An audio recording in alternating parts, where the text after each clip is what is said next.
call the police, call the FBI, whatever they need to do from a breach notification rule perspective if they identify some malfeasance. Call Donna. Some of our clients have done that. Yeah, they have. You're listening to the Help Me with HIPAA podcast, where HIPAA and humor collide to make learning fun. Your delightful hosts are Donna Grindle and David Sims. Relax. HIPAA help is on the way. Welcome to episode 329 of the Help Me with HIPAA podcast. My name is David Sims of HIPAA for MSPs, and joining me is Donna Grindle of Cardin. Good morning, Donna. Good morning, David. How are you? I am grand. I'm excited about our interview. Yeah, me too. This is Ray Ribble that double dribbles.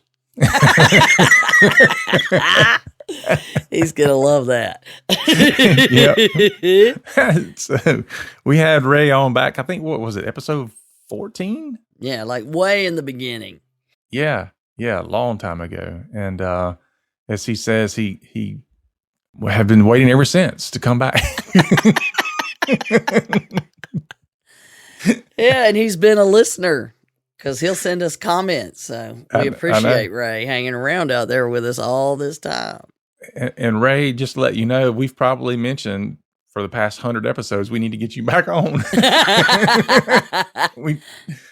Fortunately, our paths finally crossed. Well, we had a listener question come in that says, you guys talk about, when we did our episode talking about reviewing logs, you guys talk about reviewing logs and how am I supposed to do this? Because there are so many, entries in an EHR log. How do I do this? So we brought in Ray because his company does that and to tell some stories about why it's important. Yeah, so I had an interesting conversation about this very topic the other day, and there were a number of practice managers, well, mostly privacy and security officers, but in the room, and this very question came up, and so I said, well, how you guys, how do y'all handle that? And it ranged from everywhere from, we supposed to do that? All the way to one lady who was really making an amazing effort to do it. And she explained how she did it, but it took an entire day a week. She says she spends 7 hours a week doing this. Wow. And still she realizes that it's only spot checking at best. Yeah. And I'm like, well, how would you like it if I could tell you how a way to recover at least 6 of those hours, maybe even 6.5 of those hours a week? She's like, I'm listening. That's awesome. So anyway, if you're listening, Ray, she may be calling you. There you go. Get more information because I gave her all the info on SPHER. It's a fantastic product. So if you are the privacy or security or compliance officer, any of those hats, you definitely need to pay attention to this episode, because if you're trying to do this, or you should be trying to do this, there's a better way. There's a better mousetrap out there. But no matter what, you need to understand the importance of it. And Ray had some great stories, let's let everybody enjoy that conversation. Yeah, we'll just cut to the chase. Or I guess we'll cut to the Ray, since his name's not Chase. All right, folks. So here we go. Here's Ray Ribble and the interview with him. So joining us today is Ray Ribble, all the way back from episode, 14? Yeah, I know. Oh my gosh. Back in the day. Yeah, OG. You had hair then. I know. Yeah, and so this is what episode is this, Donna? 314? No, I mean, 329. 329. Good grief. Wow. So I have been listening since then. Yeah. So we finally couldn't keep him away any longer and had to bring him back. Why? Yeah. So but Ray is with SPHER, and are you CEO of SPHER? Is that right? I am. Thank you. Okay. So we're going to let Ray talk to us a little bit about what SPHER does. And back when we first talked to him, we're going to kind of go down the same path, which is his company is phenomenal at giving you the ability to audit your EHR logs. And so, the question today, our podcast is about, do you audit your EHR logs? And so before you just say no and turn it off, We're going to talk a little bit about some things that are happening in the news recently that being able to edit your EHR logs would have kept these people from a very expensive mistake. And Ray's going to share with us some things that he's been doing for some clients and why SPHER is so instrumental in meeting this HIPAA requirement. But Ray, tell everybody a little bit about yourself and SPHER. Yeah. Well, thanks for having me on again. And God, I've been waiting. I got old while it happened, but I'm still here. I went out a mic and everything. Yeah. No, there was a listener question. Otherwise, we would never gotten around to it. You know? Thank our listeners. We always want to thank our listeners. Hello, America. Good morning from Los Angeles. So, to David, to answer your question, we're in the compliance analytics business, and that includes within SPHER's model is the ability to monitor the activity of our user base. So SPHER is a cloud-based solution. We don't install anything in our customer's office. We work very closely with manufacturers of EHRs, EMRs, oncology systems, practice management systems, so on and so forth. All of these clinical applications that the covered entities are using that have embedded PHI in them. And under HIPAA and a number of other regulatory groups out there, they have a responsibility for knowing who's looking at that data at any given time and protecting that data on behalf of the patient, on behalf of the organization, on behalf of the physicians within that organization that possibly own that organization. And as America has changed in terms of these consumer privacy laws that have come into place in many of the states now, there's additional complexity in terms of the ability to know what's going on. So SPHER is that type of a solution. We're monitoring the users who you've granted access to those applications and telling you what their user habits look like in terms of behavioral mapping. And we give you a daily report that tells you what's happening on a user-by-user basis in terms of any abnormalities. So we're using artificial intelligence and machine learning, which is the technology. Most people are really interested in technology. What they want to know, what does it do for me, not how does it do it? And in this instance, the technology is secondary. It's the solution we provide. We provide a front-end browser-based dashboard that allows them to see what's going on within their organization across multiple platforms on a daily basis. So that if there's an event, if there's some significant event alert in our world that occurs, they can click on that, drill down on that, and determine whether or not that activity is appropriate or inappropriate for that person, for that unit, for that business. So SPHER is, again, a compliance analytics tool. It is a monitoring tool. It's a user activity tool. And it has a lot of features, and it just allows large organizations to meet their requirements and a very small private practice to also meet their requirements, because everybody has to adhere to HIPAA and all the rules around that. Right. Long answer. So from a high level, it's addressing that insider threat, which is kind of so difficult to catch. It is. I mean, if we go back, and I've heard you guys in previous episodes talk about the Ponemon report, and Ponemon every year highlights insider activity as being the number one concern. Somewhere between 64 and 72% on a year-by-year basis of all activity that's malfeasance is from inside the organization. Nobody wants to think that SPHER is that tool that can identify that. We're not limited to just the insider threat, but we have a very good capability of identifying one of your credentialed users. Maybe a consultant that you brought into the organization, could be an employee, could be an ex-employee that you forgot to terminate properly, and they have the ability to get in, but you have the ability to see what they're doing and if any activity has occurred within that environment that might be leading to a major breach for your organization. Well, and also you got to remember, credential theft is a huge business for criminals. So if they can get the credentials and use the credentials, you'll notice if they're doing things outside their normal job roles. Absolutely. So it's not just a malicious insider that is misusing, they're abusing their privileges if they are doing it intently, but it's also so many people are having their credentials stolen these days.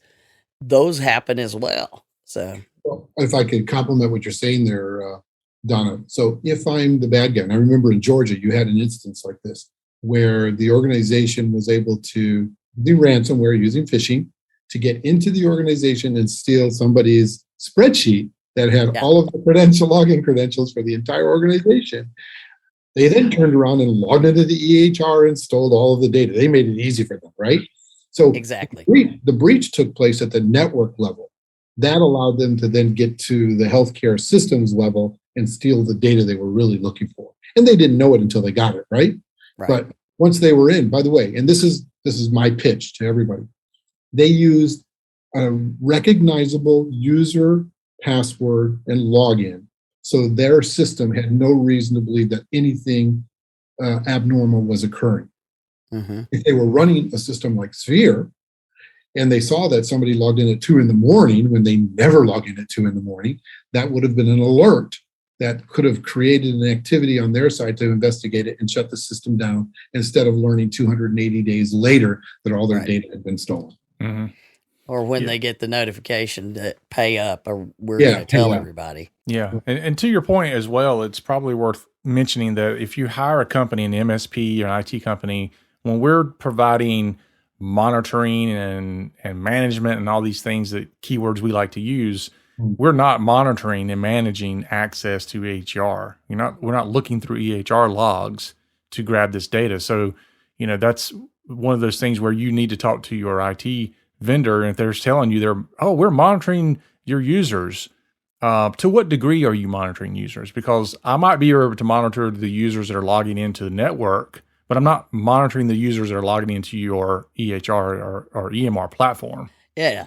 That's correct. That's correct. I've yet to meet an MSP that has that capability.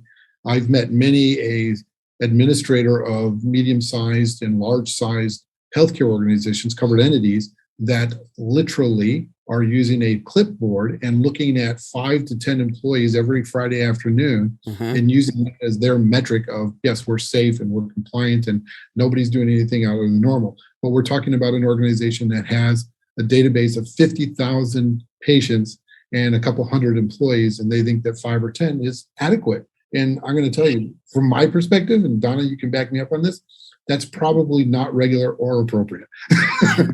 Well, statistical analysis, it's going to tell you that you're just kind of scratching at it and, you're not getting anywhere. But it's like the ice pick to save the Titanic. It's not really helpful.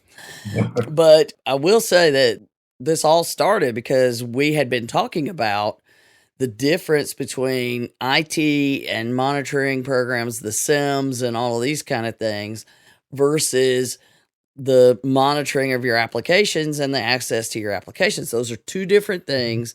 Right. And that's what we're trying to tell everybody. And we mentioned it then, and a listener sent in, great idea, but that is a lot of access.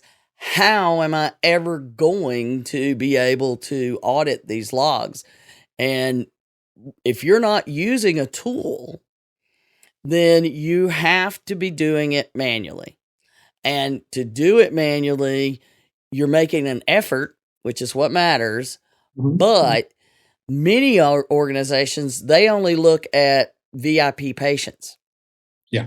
Or, and in your example, it's 100 employees, and I'm going to pick randomly certain employees.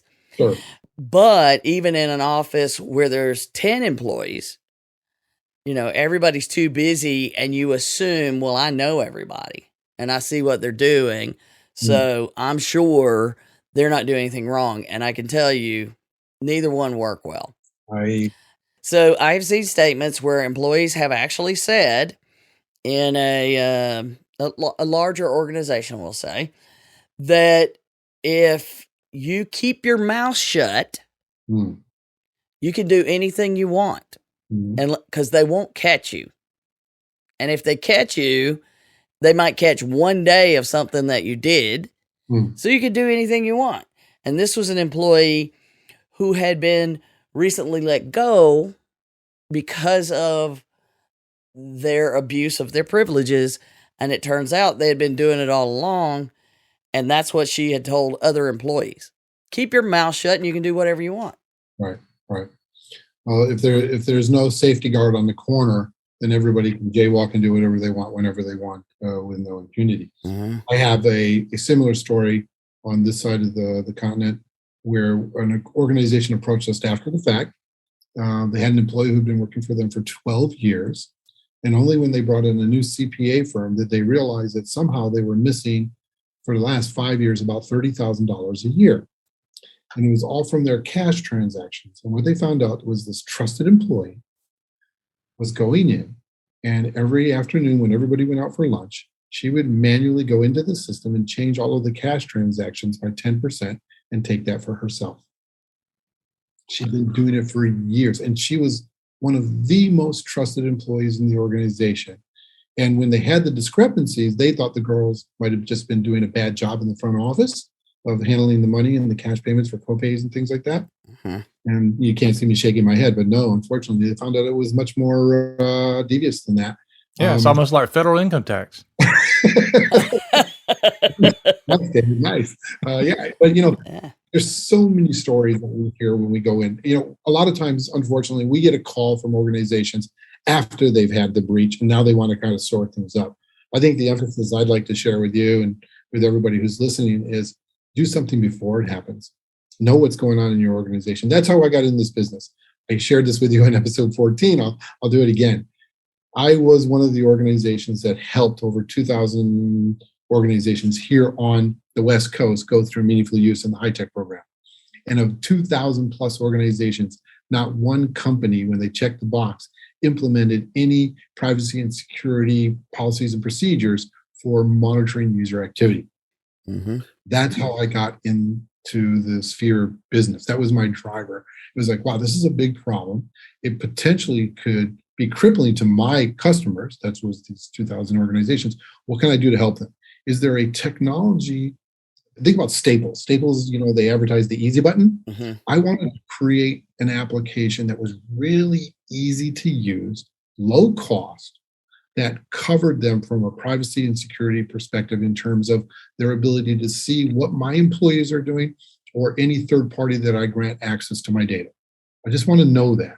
I want to capture that data and have it in a repository that today, tomorrow, or 5 years from today, if I get accused of some malfeasance by a third party, I can pull that up and say, no, here's my documentation. On that day, I looked at all the users, I took these steps, I investigated this, and I found that there was or was not any malfeasance involved in this case. And I can prove that.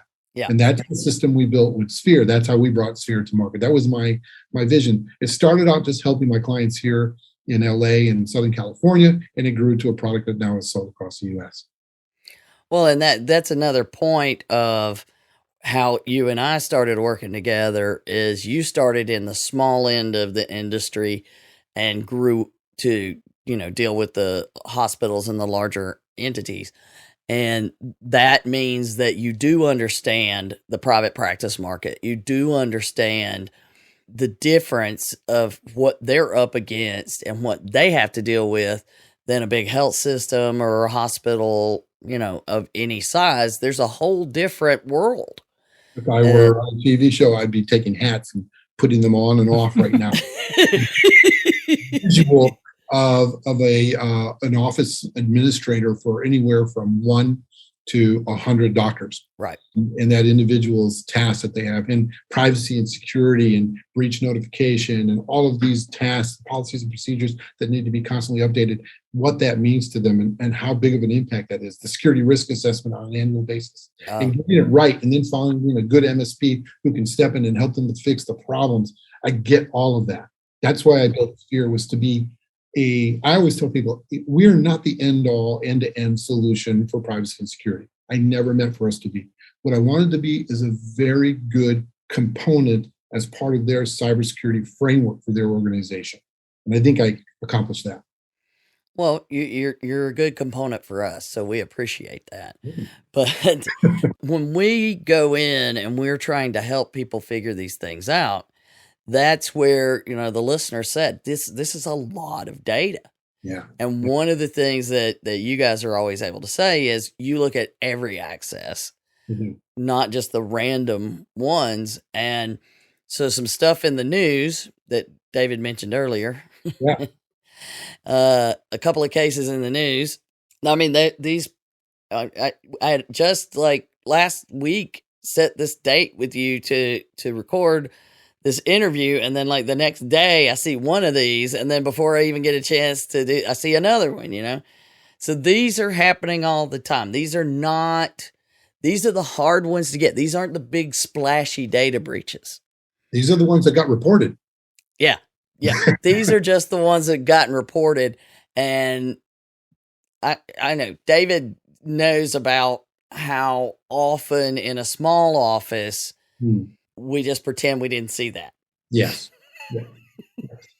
I mean, isn't that kind of the way you look at it, David? When unless your systems are popping up and telling them, and then they're like, "Well, we want to turn that off." Mm-hmm. Yeah, I mean, I've had a doctor of a practice that had a data breach ransomware attack and said, "We just want to move on." Yeah. Well, how are you going to address this? You're going to notify and all this other. We just want to move on. It's okay. Yeah. Alrighty then. Yeah. So, but there's two stories. One is Premier Patient Healthcare.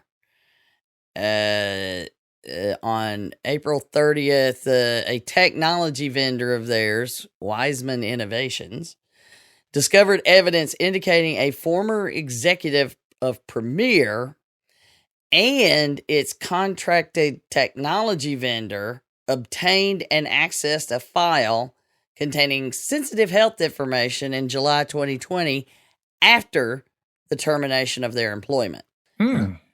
Yeah. Not good. We often talk about the importance of onboarding and termination, although I got to adjust to the one I heard, arrivals and departures checklist. But there is a key element right there that we know. So they're finding out April 30th, and the technology vendor's the one that found out. Don't know how, but it sounds like they had a person involved. So they found out not by seeing something in a log.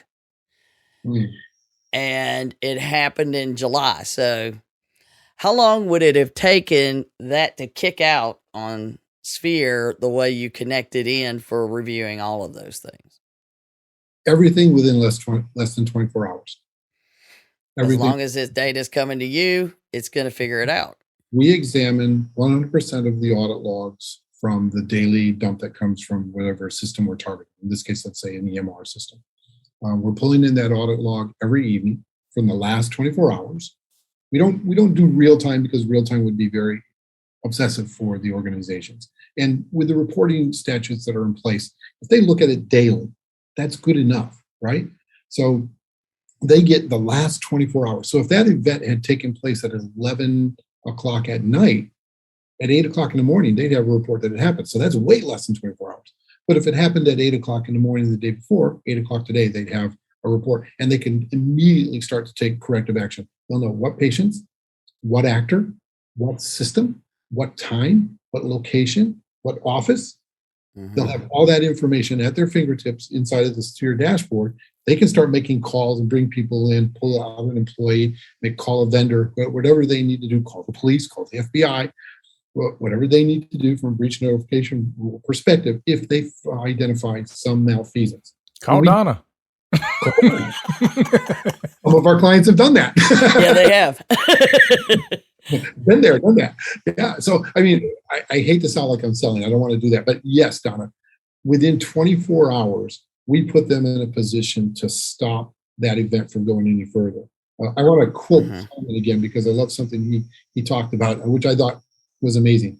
He said, if you can identify a breach within the first 200 days, you can save yourself $2 million in fees. Right? Wow. And I thought, 200 days? I do it in 24 hours. So what's that worth? Well, yeah, you give them the alert. They do have to look at it. There is that. They have to look at it. But to the credit of our client base, because we monitor that they're looking at it. We don't want them to be 3, 4, 5 days out not looking at something. So we will let them know. We'll give them a tickle. Tickle. You mentioned moonshiners before we started recording. Then you get okay, go ahead. So we call them politely and say, hey, have you been looking at your alerts? How's that? And yeah, oh, we've been really busy. Okay, get in there. If they use SPHER the correct way every day, they would probably spend between 8 and 10 minutes a day reviewing the alerts, if they have any. Mm-hmm. And the more you use SPHER, because it is a machine learning based system, the more you use the product, the less you will use the product because it becomes smarter. It develops a more complex model of each of your employees and how they work and what they do. You don't have to go in and reprogram it. There's no programming on your part. So yeah, we're able to catch very interesting things. It's very easy to implement. It's very easy to use. You don't have to be a computer science person. You just need to know how to read a very simple dashboard, like a spreadsheet even, and just make a determination. We take the codification that's in an audit log that's hard to understand, and we turn it back into English again. Yeah, that's one of the things that I really loved about the meaningful use requirements was you have to generate the log. Yeah. That was it. If you can. Right? Yeah, that's right? it. You don't have to read it. You don't have to know what's in it or anything else about it. It just has to exist. Can I hit on something there? And I'm not picking on any of the EMR, EHR companies out there as an example. Their job is to generate the audit log. Mm-hmm. It's your job to review it. Exactly. And so people will say, well, my EMR, my EHR company, they already do that. And we'll always say, hey, make sure you understand what they told you when they sold you the product. They generate an audit log. Mm-hmm. They don't review the audit log. That's still your responsibility. That's where the line in the sand is drawn. So we're automating that review process for you. Again, we make it inexpensive. That was my goal from day one, to keep it very inexpensive. And Donna, we do a great job for that. And so we want to keep it easy. We know that your core business is successful outcomes of patients who come to visit you. It's not being the best at privacy and security. We'll be the best at privacy and security so that you can do what you do really well. And that's the marriage between ourselves and the organizations we work with. But 8-10 minutes a day, if you just use SPHER. Last year, we captured over 1,300 violations in our system for our clients. Wow. Right? That's a pretty solid clip. Now, I'll tell you what the number one was. Last year, we were in the middle of something called the pandemic, right? Oh, yeah. And it's not like it's gone. No, it's not like it's gone, sadly. Don't forget to get your booster. There you go. That was my official plug. You guys are in Georgia. I have mine. So what was the number one thing that we caught people doing during the pandemic? Snooping was number one. It took over number one slot. Well, prior to that, what was the number one thing? Time of access.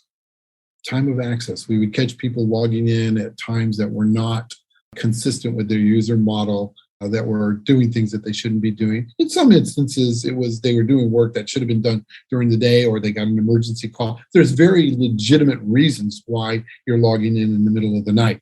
Mm-hmm. There's an emergency, the doctor calls, you going to pull out a record, get that to him because he's on his way to a hospital. That would be an example of a time of access that's out of the norm.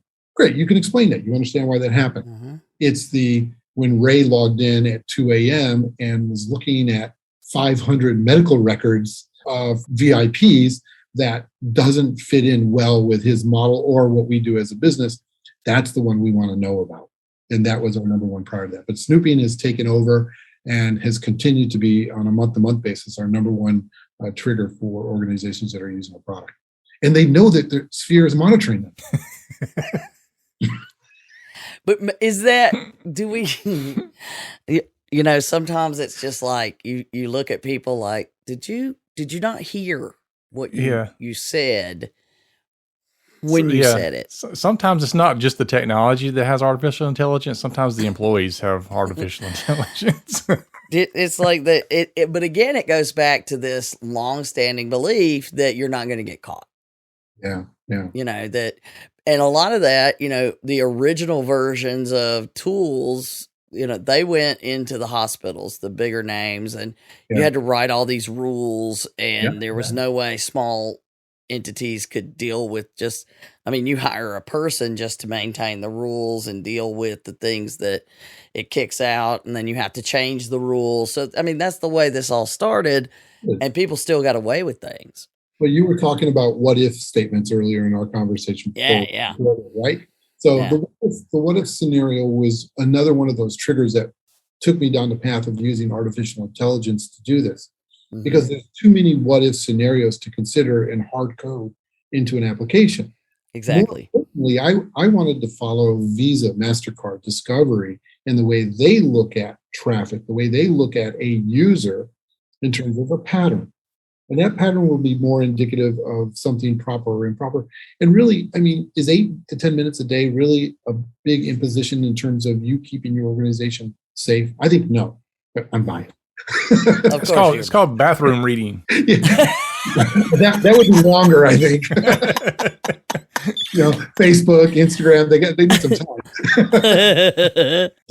I think it's pretty short period of time for them to get something that's really important. And if I'm arguing the cost, it's not ROI. I never talk about ROI, but it's the cost of not doing it is really what comes into play. Right. Well, it's just so much of what you do in the privacy and security world is to be preventative. Yes. So your ROI is only recognized if you don't do it. Well, I was going to go down that path. So you then turn around and go to your insurance company and say, hey, by the way, we've implemented this SPHER solution. So we're now looking at 100% of all of our activity. What can we do with our policy to lower our risk coefficient and maybe pay less on an annual basis, because data loss prevention is now part of our core. Well, as we've been told by our expert we bring on cybersecurity insurance, it won't be that you pay less. It's just that you won't pay more. maybe not paying more these days is okay, right? Yeah. If I'm just paying like similar to what I was paying last year, I'm good. I'll be happy. Yeah. There's something to that though, right? Yeah. I've got to show that I'm doing these things, and it falls under recognized security practices and the things that we're doing with 405D and all of that. But this is a key element, and we talk about it from the technology side. And most IT vendors, I mean, there's the different levels. And so I think, David, now I don't know which ones you do, but when you think about the layers of logs that you got to deal with, right? So you've got just logging into computers and the network and whatnot. So that falls under your IT people. Mm-hmm. Then you've got, David, take me through, and then you get to SIM and all of that, but you still never touched your EHR. Yeah. Now, most of what we're looking at on the IT side is we're looking at access to systems or access to the network. We're not looking at individual software platforms or, and things like that. The applications. That's where the line's drawn. So David, I also am very familiar with what you do, having done that in my life for a long time. So I appreciate that. If I can characterize it, David's group is looking at that big pipe we call the network. And it wants to see where the water's branching off, right? Now, once the water goes into that branch, we're not looking at what's happening inside the branch. We just know water went there, right? Mm-hmm. Okay. SPHER is looking at what happened after they came in. What did they do while they were on the inside? So whether it's your employee or somebody who's impersonating your employee because they stole your credentials, we want to know what did they did, and what they did that cause any harm or potential damage to our organization? If so, I want to be in a position to very quickly rectify that, report that, and not stop it from happening again. Then I can go back to David and say, hey, look, this happened. What can we do on the network side to prevent that again as well? Because then we can go back and take corrective actions with the network vis-a-vis what we learned from SPHER identifying something within the application. And they do marry up really well at that level. And you need both parts to be truly compliant in terms of security. Yeah, that's like we make sure that the people coming into your house are who you want to come in, but we don't look at whether or not they should go into the bedroom or the bathroom. The SPHER's looking at, these people shouldn't have access to your bedroom. Great analogy. Yeah. Hey, where's your bathroom? It's down the hall to the left. Oh, look at that. The door to the master bedroom's open too. So Well, I'll take a couple extra minutes and go that other way. And nobody's looking at me, so I can do that, right? That's the analogy. That's what's going on here. And we want to know if they do that. That's all. We want to know if they're doing that. And then we want to determine what did they look at while they were there, and was any of that potentially damaging to them? They was in your drawers. I'm not going to touch that one. They went in your drawers and found your breeches. Yeah. Which led to breaches. Yeah. Then you ended up with some breeches Yeah. that you didn't want. Stay out of my breeches. Oh, but I think in a lot of ways, the technology people forget about the application part. The clients forget about the application part because, they're just busy. And one of the things that we really wanted to do is to make sure that people understand these things are there, but you need to be at a minimum periodically doing random evaluations. Yes. And by random, I mean truly random. Like, and you pick patients. A lot of people will pick a patient and then follow the patient through. Others will pick an employee and see what they did that day. Yeah. I would say, particularly if you're in a small town environment where everybody knows everybody, you're better off picking a patient and following it all the way through. Because one of the things that I really found interesting that you told me you do in SPHER is it can see, like, this is the normal way a patient moves through the office. And if all of a sudden it shoots down here, goes to during the normal process, but it shoots to a different path than the normal path, then you recognize that. And those are the kinds of things you have to look for. Those are the anomalies in the usage pattern that we're looking for and we bring to your attention. And we do that both in a written form and a graphical form. So we give them a graph as well, so if they want to have more of a quick, intuitive view into what the problem might be, and they're trying to determine, is this really a bad thing? Did something bad happen here? They can look at that really fast and say, oh, okay, so here's what happened. They logged in at 2 a.m. They normally never log in at 2 a.m. It's a big red dot there. I can go investigate that now and look at what they were doing. If it's within their normal pattern, then are they accessing data that they don't normally access? And I want to know about that as well. You mentioned VIPs. This is a big issue with VIPs. The one that always comes to mind was the Justice Smollett case in Chicago, where, if you can remember, that was a few years ago now. We won't worry about what he did and everything, but when he went in there, he was a VIP at Northwestern Medical Center. 26 employees were fired because they went in and looked at his record after he was there. They were looking at photos that were taken. Yeah. Who knows what their motivation was, but they did it and they knew they weren't supposed to do it. It wasn't identified for between 3 and 6 weeks later that had happened. Had they had a system like SPHER installed, one, there would have been a deterrent. Everybody would have known, if I do this, I'm going to get caught. 2, if I do this, tomorrow morning, HR is going to be standing at my cubicle saying, we need to have a talk. Yeah. Right?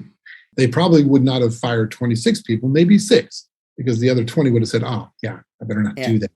So it does have an impact on an organization. All of our compliance officers, all of our administrators choose to tell their employees that SPHER is being implemented and they are being monitored. And it does change habits. So one of our big clients in Georgia went live with our system a few years ago, and the first month had 1,800 events. Now you would say, oh, hold on, Ray, that's not helping. That's hurting us. That's ridiculous, right? The majority of them were all snooping. Because in Georgia, a lot of people like to know what other people in Georgia are doing. They get up in your business in the South. I heard about that. Now, I remember the CIO telling me, this is a problem, Ray. You've made my life miserable because now I have to follow these up. To her credit, she did. Education became a big issue. Right? And everybody got lectured appropriately. Within 3 months, they were down to less than 10 and then 0. Right. Okay? It changed the culture. People realized, I can't do this anymore. Bingo, it was done. But prior to that, they were told not to do it, but and they'll tell you all day long, you told me not to do it. Think about how long that's been going on. Yeah. Which is bringing up the second story in the news. Yes. This is from New Jersey. University Hospital, they said on August 24th, August 24th, 2021. Yeah. This is key in a minute. We learned that a now former, i.e. just got fired, I always love that, have access and provided patient information to unauthorized individuals between January 1st, 2016 and December 31st, 2017. 2 years.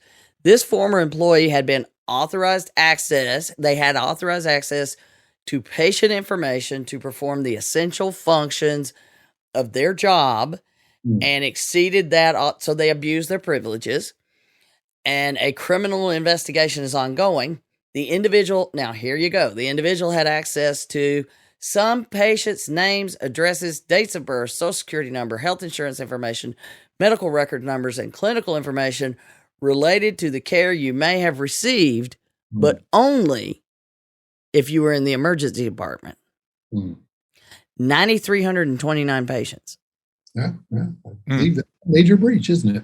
It took 4 years to find it. Yeah, I was just going to say that. Yeah. It went on for 2 years, and after it ended, then they find it. And it was a third party. It was a third party probably doing something else in terms of investigation that uncovered it. Yeah. Right. Well, yeah, and from the looks of this, if you're in the ED department and you're pulling information and giving it to an unauthorized third party, we know who we're probably talking about. Yeah. Yes. Right. We don't have to go down that. But, and the thing is Ray. The thing is that, employees are lured into this stuff. It's, I heard and I mentioned this before because I remember just being stunned. I think everybody on the call was. I was listening to a panel of speakers, and it was a health system in Northern California. The CISO was talking and said that they were fortunate that during the pandemic, the big crisis moment, that, they had to keep things up and running. They were a hospital health system. They didn't furlough anybody or anything like that, but their affiliated offices, the physicians' offices, did. And they had an employee at one of those offices reports and brings it. And thankfully it was someone that was honest, came in, and they had been offered by a malicious individual. Obviously they had been offered $25,000 to sell their access to get into the health systems. And it's so in this case and in other cases, the Farrah Fawcett case, which I'm sure, Southern California, it turned out that all of her stuff was being leaked by someone who had cancer themselves and needed the money to pay for treatment. Yeah, we have so many instances. I'm reminded of a client in the state of Michigan in Detroit, a large hospital, that found out it was a member of their privacy and security team. The bad guys were targeting hospital employees in the local bars around the hospital. So if you walked up and said, "Hi, how you doing? I'm a lawyer," they didn't want to talk to you. "Hi, how you doing? I work for Ford Motor Car Company. I don't want to talk to you." "Hi, I work for XYZ Hospital. Hey, how you doing?" Right? Yeah. They were chit-chat. And they were paying $1,000 minimum for each set of records, and there was a volume of records they were looking for. The only reason that it was caught was because the Detroit police were running a sting on a drug operation, and that drug operation was also running the operation with the hospital getting the records. And the police officer who walked in saw that a copy of his medical record was on top of the papers in the room when they went in to do the bust on the drugs. And that led to them discovering this secondary thing. And then that's a bad day. And the thing is that the information was in the last couple of days. And so that cop said, "Hold on a second, that's data I just gave them. This is real time. And so they Wow. contacted the CISO of that hospital, who then said, wow, the only way that could have happened were these scenarios. They looked into it and actually found, and it turns out that the person who was doing it, the police, as they were getting ready to do the sting, they had observed this woman leaving the house. She wasn't a suspect, so they let her leave, and then they went in the raid after. So she had just walked away. She was the employee from the hospital who had been stealing the medical records. Wow. Okay. See? Wow. I mean, I left a lot out there for obvious reasons. Right. I hope I didn't make that sound too discombobulated, but a very real thing. It really happened. We have an incident here I can share with you with a big client of ours who had an employee who had left 3 years prior. That employee, and David, this goes back to what you and I were talking about just now about the network versus the application. This employee still had all her logins and passwords, and for whatever reason, we'll never know, decided to attempt logins into their system after 3 years after being terminated, trying to get in, pounding away at it. Not one attempt, not two attempts, multiple attempts, trying to get into applications, trying to get into the network, using the portal, using the patient portal, right? Different things that she knew from her experience when she was working for the organization, and basically pound, trying to get in. SPHER identified all of these attempts as unsuccessful login attempts. When they look at the IP address, they were able to trace it back. They found that associated with an organization with a name, and they said, oh my God, this is an ex-employee who is trying to get in. And Donna, I think I had shared this with you before. They had failed to properly terminate network privileges for this employee, and they've been sitting there dormant for 3 years. So, bad IT, but luckily SPHER was in place to identify the attempts. That got them moving in action. They were able to take corrective actions and get that fixed. There was no legality there because she didn't break in. She didn't get in. She knocked on the door illegally. I don't think that's a crime, but we know she probably wasn't looking to leave a message and say, hi, everybody, how you doing? I haven't seen you in a while. Probably had something else in mind, especially from the state of Florida. And then we go down a real... I roll. So these things happen a lot. And, I'm proud of the fact that our technology captures them, brings it to the attention of somebody who's responsible that can take corrective actions and prevent a major breach from happening. We don't want any of those stories to be about them, right? Right. Yeah. And I know that you've had cases we've talked about before where, and this is an ongoing problem, and I deal with this from time to time, that employees are leaving and they're wanting to take a patient list with them. Yes. Particularly if they're clinicians and they're going to take my patients with me. I'm going from company A to company B, and I'm moving over, and somebody over there might say, hey, do you know any of the patients who might be interested in coming over here? Oh, I can send you a list. Mm-hmm. In fact, let me email it to you. Yeah. So, those are my favorite. Emailing it to their personal account. Yes. Let me email you a list of some of our patients that you guys might be interested in your practice. And basically, there's no monitoring solution in there. Maybe on the network, David, the send might have picked up a large packet that was going out, but God forbid, if you didn't have that, you didn't know. And I know of a case in Colorado where it was by sheer luck that the administrator identified the breach only because she took the laptop from the employee when she terminated her.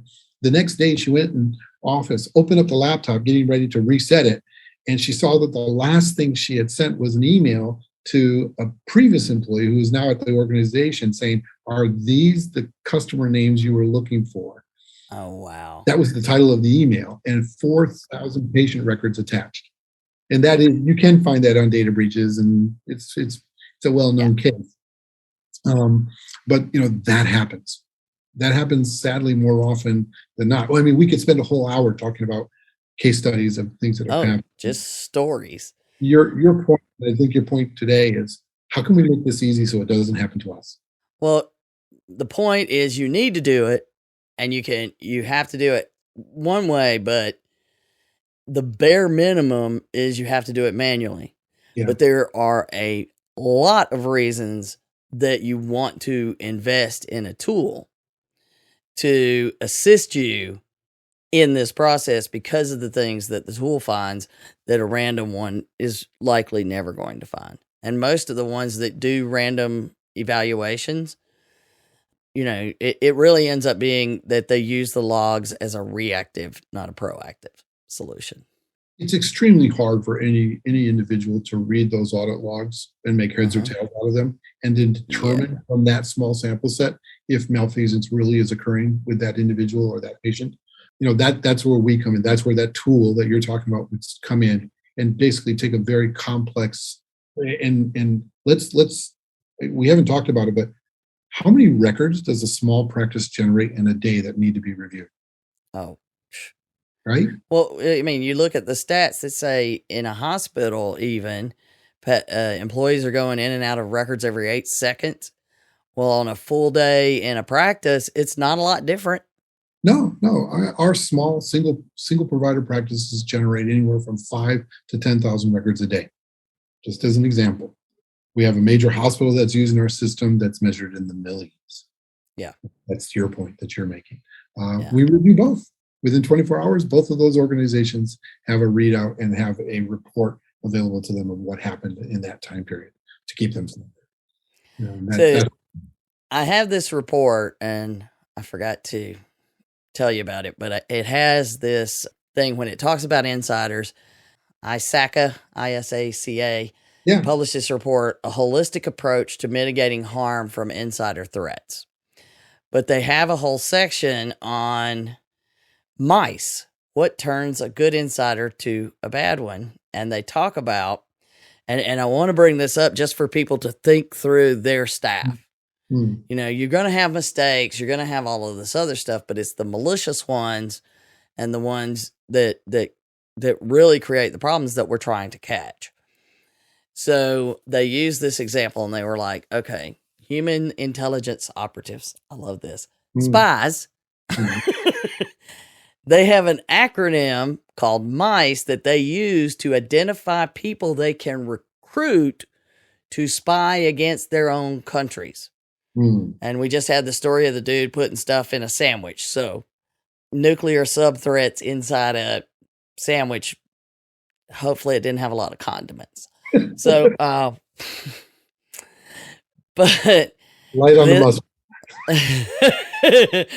So what it points out is that they see this mice is that it identifies people that are susceptible, and they will unilaterally choose to harm their enterprise and become a malicious insider for those same reasons. So here's what mice is: money. Okay, we all know, but we don't need to. They'll rationalize their way into money one way or another. Ideology, the political, their ethical, their whatever. I also know it as a disgruntled employee falls under that to me. And we hear a lot of that. Coercion, some sort of blackmail. Yep. They're in a compromised situation. And then ego. I've been treated unfairly, so I'm going to do this. I've been slighted, so I'm going to do this, to get back at people. So mice. Now, if you think about people in your organization, regardless of the size, do you know anybody that has money problems? Do you know anybody that complains about their job a lot? Do you know anybody that is prone to doing stupid things that they don't want out in public? Or do you know anybody that always feels like they're not getting enough respect?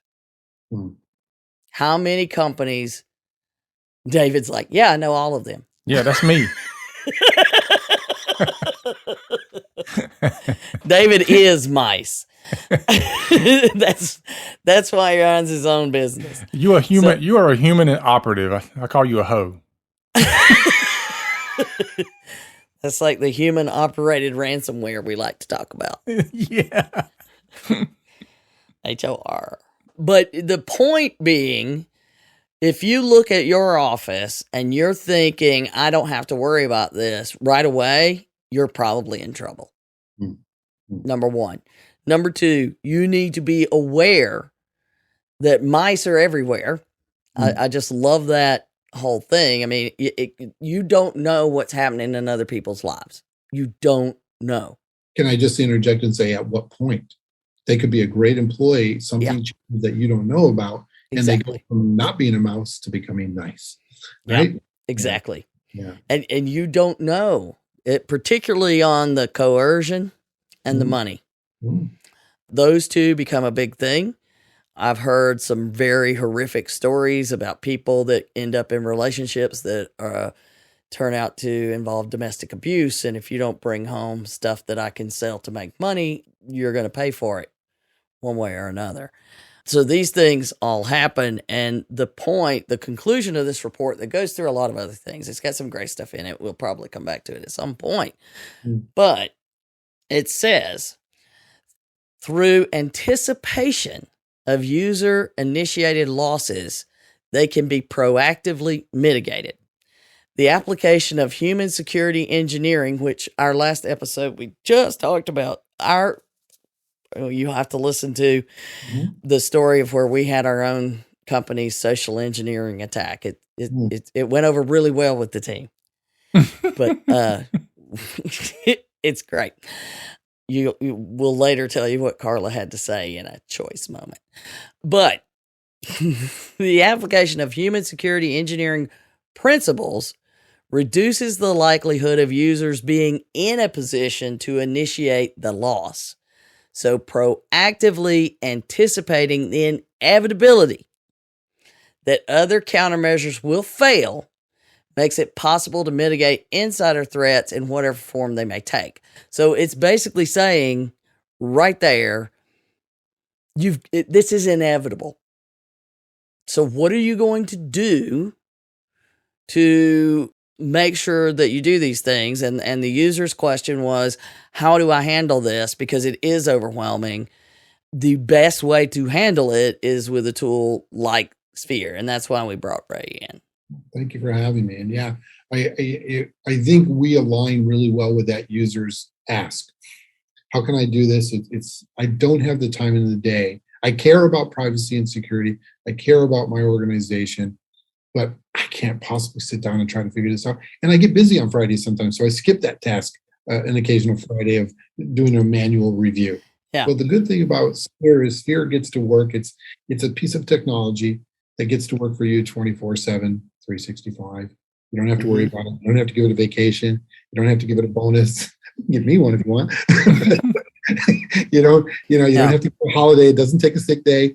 It's just there working for you, monitoring what's happening. And in the event that something abnormal is identified, it brings it to your attention. You can meet your compliance, your privacy, your security requirements on an ongoing basis. And Donna, you always say this, right? If it isn't documented, it didn't happen. Documents everything. So you now have a living record, which belongs to you, by the way. I want to make that clear too. Everything you do belongs to our users, not to us, right? So that you have access to that at any point in the future that you might need it. So you can prove it. You got to prove it. That's right. God knows. Yeah. And one thing I just realized that we haven't really talked about, and a lot of people have an issue with this as well, is it doesn't matter to your application whether it's a cloud or a server or we don't care where it exists. We just get the logs. And we don't care where the user was when they had access to it, right? We just want to know, and it goes back again, the conversation with David as well, from the network into the application. We just want to know when they came in, what did they do? I don't care if they accessed it from home or from the office or on vacation. When they went in, did they do something that was inappropriate or appropriate? That's all we really want to know. Authorized or unauthorized access is really what we're talking about here. So I think that this issue is finally, I know when you first started, I was like, this is something that really needs to be done, but there are so many things that people are already not doing. Yeah. And now you can't not do this kind of stuff anymore. The good news is what I've seen in trending since I got started in this is that now privacy and security is at least a top 5 conversation piece at the table of most organizations. It's really a business risk and recognized as one now. It is, and there's multiple buttons that are leading them to the same conclusion. We have to do something. But and you are right, they can do it manually. But I believe more and more organizations are coming to the conclusion that manual just isn't good enough. Well, and it's a key piece. It's a very good example of where technology can be used, and this is something that we talk about often, and it can quickly get David on a soapbox that technology cannot be the solution to everything. That I don't have technology to make all of my problems go away, but this is a very good example of the value of a technological solution to a problem in a way that really does change the way you're able to run your business, because now I don't have to worry about it. As one of your clients told you, they sleep better at night. Sleep better at night knowing that their 3 million records are being reviewed every day for any type of malfeasance against their business. So she says, I can worry about other things, but I don't have to worry about who's looking at my data. Yeah, so I'm not going to go into what other things we have to worry about, but we all know what those are. So I appreciate you joining us. I know that, David's missed you. I get to talk to you. David never gets to, but then y'all had the whole moment over zombie response team earlier, which is a whole nother story. I love that Jeep, David. It's been 300 episodes. Let's get together sooner. I know, right? But if somebody wants to talk to you, how do they talk to you? Well, please take a look at our website, which is SPHERinc.com. I'll spell that SPHERinc.com.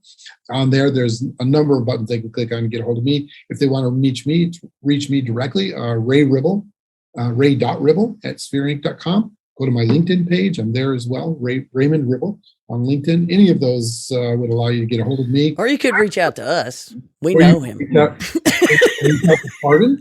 You can reach out to David. Both of you guys, we've worked together in the past, and they can help you. Most of our deals that we've done across the United States are done with partners. So our partners come to us, they bring us in. We work together with a lot of MSPs in the United States because, David, you pointed out at the beginning of the conversation, this is the one part that they don't do. So they'll come to us and say, hey, I have a really large group of healthcare organizations that we support from a data perspective, but we don't have the capability to monitor who's looking at that PHI. So is there a way for us to bring SPHER in and basically resell, so to speak, SPHER as a partner? And that's a big part of our go-to-market strategy. We've been very successful there. So if somebody here is an MSP and they're listening to this, feel free to reach out to us, and we're more than happy to have that conversation as well. Yeah. If you're like me, you're like, I'm not touching anything with PHI.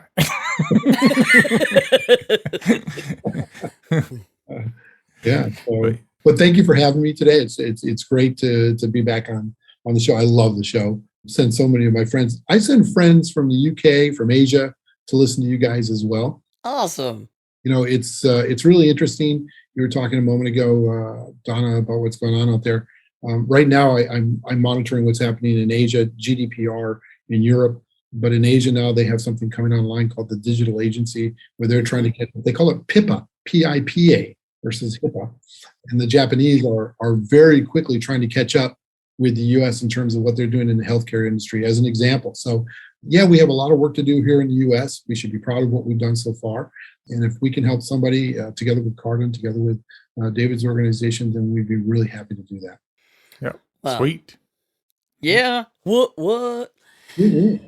We're all, getting old and nerdy, but that doesn't mean we're not staying on the edge of technology. When you go to open your Japanese branch, let me know. I'll go over there and help you set it up. Be careful what you wish for. I know, right? Yeah, I'll take a hiatus.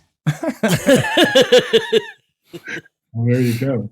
Yeah, it's almost worth the flight cost just to get the ramen. Hey, you got lucky because you went there just before the pandemic, didn't you? Yeah. Mm-hmm. Yeah, I did. Yeah, so that's great. Are we done recording at this point? I should ask. Just because I was going to say, they just reopened Japan. You had to quarantine for 14 days if you went over there. Oh, right? Yeah. that's the tough part. You got lucky in your trip over there. That I did. Yeah. No, but we will wrap it up now, though. All right, folks, thanks for listening to our show today, and be sure to reach out to Ray and SPHER if you have a need for their services. And remember, for Donna, myself, and Ray, that HIPAA is not about compliance. It's about patient care. You've been listening to the Help Me with HIPAA podcast, hosted by Donna Grindle and David Sims. The show created to help you with HIPAA. For more information or to ask us a question, visit our website at helpmewithhipaa.com. Neither Donna Grindle or David Sims are attorneys, and they do not offer binding legal advice concerning regulatory compliance. The information in this podcast should not be relied upon or construed as legal advice in any way. Consult your attorney for legal advice concerning compliance with HIPAA regulations.